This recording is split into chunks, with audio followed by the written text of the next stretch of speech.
Present indefinite tense. सो इस tense का use present में होने वाले कामों के लिए होता है। इस टेंस का यूज प्रेजेंट में होने वाले कामों के लिए होता है। यानी जब हम कोई काम प्रेजेंट में कर रहे होते हैं तो उन जगहों पर हम लोग प्रेजेंट इंडेफिनिट टेंस का इस्तेमाल करते हैं। अब यहां पर हमें एक और चीज याद रखनी है कि ये टेंस बताता है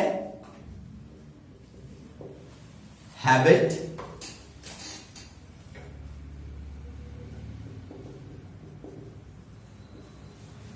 लाइकिंग्स, यानी आप किसी चीज को लाइक करते हो या डिसलाइक करते हो,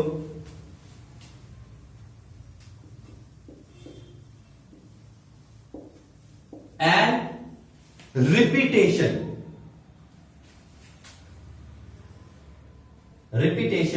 ऑफ एक्टिविटीज एटसेट्रा। तो एक तो हमें याद रखना है कि ये टेंस प्रेजेंट में होने वाले कामों के लिए इस्तेमाल हो रहा है, और हमें याद रखना है कि ये टेंस हैबिट को, लाइकिंग्स को, लाइकिंग का मतलब हुआ हम किसी चीज को पसंद करते हैं या नापसंद करते हैं, यानी हमें कोई चीज अच्छी लगती है या बुरी लगती है, पसंद है या नापसंद है, और रिपीटेशन ऑफ एक्शंस या एक्टिविटीज, यानी कोई कार्य होता है, फिर से होता है, फिर से होता है, फिर से होता है, पुनरावृत्ति, रिपीटेशन, रिपीट होना, इस चीज को बताता है। और एक और सबसे अच्छी इसकी पहचान है जो आपको हमेशा मदद करेगी कि जो वर्ब होगी ना, जो भी एक्शन हो रहा होगा उसके साथ में क्या आ जाएगा, ता है,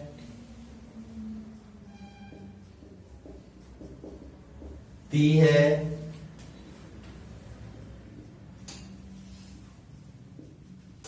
ते हैं, ता हूं,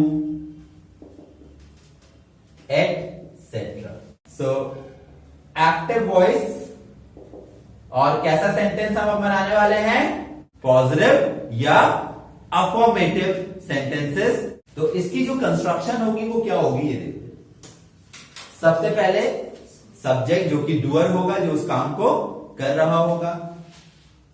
इसके बाद में हम यूज करेंगे जो भी हमारी वर्ब होगी ना, जो भी वहां पे काम हो रहा होगा, जिसको हम बोलते हैं मेन वर्ब, उसकी फर्स्ट फॉर्म, याद रखिएगा। और वर्ब की फर्स्ट फॉर्म से हमारा मतलब होता है सिंगुलर या प्लूरल। तो वर्ब की फर्स्ट फॉर्म का मतलब और कुछ नहीं है, उसका सिर्फ यही मतलब है सिंगुलर या प्लूरल। अगर सब्जेक्ट हमारा सिंगुलर है तो हमारी वर्ब भी सिंगुलर होगी, और अगर हमारा सब्जेक्ट प्लूरल है तो हमारी वर्ब भी प्लूरल होगी। और आई को हम क्या मानते हैं, प्लूरल। सिर्फ और सिर्फ एक वर्ब उसके साथ जो है वो सिंगुलर यूज होती है। इनफैक्ट दो, प्रेजेंट में एम और पास्ट में वॉज। अगर इनके अलावा कोई और वर्ब आ रही है तो आई हमारा प्लूरल है और हम उसके साथ प्लूरल वर्ब इस्तेमाल करेंगे, और इसके बाद में जो भी बचा हुआ है वो आ जाएगा। तो सब्जेक्ट, मेन वर्ब की फर्स्ट फॉर्म एंड ऑब्जेक्ट। तो यहां पर हम कोई हेल्पिंग वर्ब इस्तेमाल नहीं कर रहे होते हैं। तो देखेंगे यहां पर एक सेंटेंस, रोहन बस से स्कूल जाता है। रोहन बस से स्कूल जाता है। तो देखिए यहां पर एन ता है का हम लोग इस्तेमाल कर रहे हैं, राइट। ता है तो ता है से हमें पता लग गया ये प्रेजेंट इंडेफिनिट टेंस है, राइट। और दूसरी चीज देखिए, रोहन बस से स्कूल जाता है, इसका मतलब क्या है कि आज जा रहा है बस? नहीं, इसका मतलब है ये एक्टिविटी बार बार होती है, रिपीटेशन ऑफ एक्शन एक्टिविटीज, उसको भी तो बता रहा है। और दूसरी पहचान है, यहां पर देखिए ता है आ गया, जिससे हमें पता लग रहा है ये एक्शन बार बार हो रहा होगा, इसलिए ये बन जाता है प्रेजेंट इंडेफिनिट। तो क्या सेंटेंस बनाएंगे इसे हम? Rohan goes to school by bus. Very good. तो देखिए बिल्कुल सही सेंटेंस बनाया आपने, रोहन, क्योंकि ये एक व्यक्ति है, सिंगुलर है, तो जाना होता है गो, और तो उसमें ईएस जोड़ देंगे, गोज। रोहन गोज कहां? To school. Rohan goes to school. और कैसे जाता है? बस से। जब भी आप किसी चीज से कहीं जा रहे हैं तो by auto, by bike, by bicycle, by bus, by train, by plane, कुछ भी है बाय। तो Rohan goes to school by bus. Simple है, आसान है। दूसरा सेंटेंस है, मुझे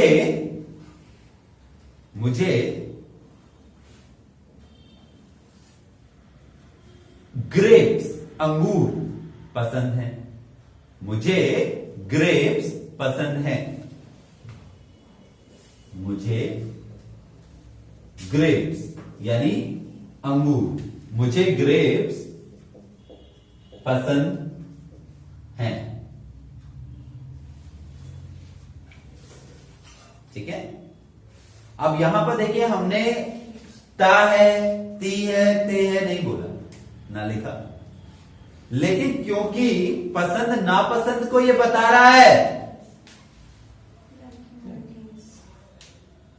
तो हम समझ जाएंगे ये प्रेजेंट इंडेफिनिट है। तो पॉजिटिव सेंटेंस कैसे बनेगा? क्या बोलेंगे? I like. और सिंपल है, जो भी आप पसंद करते हैं। I like grapes. I like grapes. मुझे ग्रेप्स पसंद है। तो जरूरी नहीं है हर जगह आपके पास में ता है, ती है, ते है आए। तो आपको ये भी याद रखना है कि अगर हम हैबिट की बात करें, लाइकिंग्स की बात करें, रिपीटेशन की बात करें, अगर हमें ये समझ में आ रहा है तो वो भी प्रेजेंट इंडेफिनिट टेंस होगा। और इस तरीके से पॉजिटिव सेंटेंस जब हम बनाएंगे एक्टिव वॉइस का तो ऐसे बनेगा। नेगेटिव सेंटेंस, तो सबसे पहले आएगा सब्जेक्ट, इसके बाद हम लोग इस्तेमाल करेंगे हेल्पिंग वर्ब। अगर हमारा सब्जेक्ट सिंगुलर है तो डज, अगर प्लूरल है तो डू, और आई प्लूरल है तो आई के साथ डू। तो सब्जेक्ट के बाद में डू या डज और फिर नॉट। अब देखिए जब भी डू या डज आ जाए तो उसके बाद जो हमारी वर्ब होगी वो हमेशा किस में आएगी? बेस फॉर्म में। यानी अब हमें मतलब नहीं है कि ये सिंगुलर है या प्लूरल है। अगर गो आ रहा है तो गो ही रहेगा, यहां पर बदलाव कहां पर होंगे? यहां पर। ठीक है, अब ये आ गया है तो यहां पर ये बेस फॉर्म में रहेगा। और इसके बाद जितनी भी चीजें बची हुई हैं, अब इसका हम एग्जाम्पल देखते हैं। जैसे मान लीजिए मैंने कहा रोहन मुझे नहीं जानता है। रोहन मुझे नहीं जानता है। तो देखिए यहां पर आ रहा है ता है और यहां पर एक वर्ड आ गया नहीं, तो ये नेगेटिव बन गया।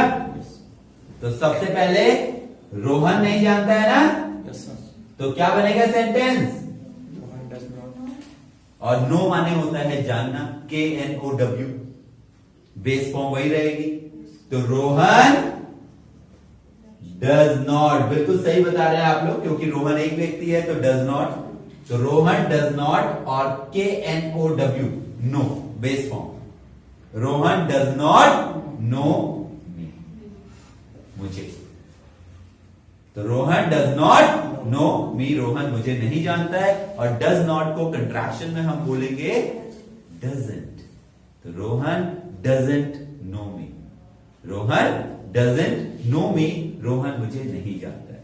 अगर वही हम इसे पॉजिटिव बनाते तो होता रोहन मुझे जानता है, तो रोहन सिंगुलर होता, तो नो में हमें क्या लगाना पड़ता, S. Rohan knows, negative with never. तो नेगेटिव विद नेवर से हमारा मतलब है कि वहां पर नेगेटिव सेंटेंस तो आ रहा है, लेकिन वहां पर जो हम जिक्र कर रहे हैं वो सिर्फ नहीं वर्ड का नहीं कर रहे हैं, हम बोल रहे हैं कभी नहीं, नेवर। तो उसका जो कंस्ट्रक्शन है प्रेजेंट इंडेफिनिट के लिए थोड़ा सा बदल जाता है। वो क्या होता है वो देखिए। सबसे पहले सब्जेक्ट, इसके बाद ना तो डू और ना ही डज, क्या आ जाएगा, नेवर। और क्योंकि डू या डज तो आया ही नहीं, तो मेन वर्ब की फर्स्ट फॉर्म ही आएगी, एन ऑब्जेक्ट। वो कभी हमारी मदद नहीं करता है, वो कभी हमारी मदद नहीं करता है, यानी कि कभी नहीं करता है।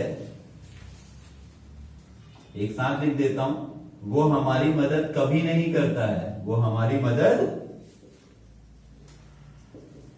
कभी नहीं करता है। तो हमारे पास में वर्ड आ गया कभी नहीं, और एंड क्या हो रहा है, ता है। बन गया प्रेजेंट इंडेफिनिट का नेगेटिव विद नेवर। तो हम बोलेंगे, जल्दी बताएंगे, ही नेवर। वेरी गुड, बिल्कुल सही, हेल्प्स। क्यों, क्योंकि फर्स्ट फॉर्म आनी थी और ये सिंगुलर है, तो ही नेवर हेल्प्स अस, वो हमारी कभी भी मदद नहीं करता है। He never helps. तो पैसिव वॉइस देख लेते हैं। सबसे पहले सब्जेक्ट, और सब्जेक्ट के बाद हम लोग जो हेल्पिंग वर्ब यूज करेंगे ना,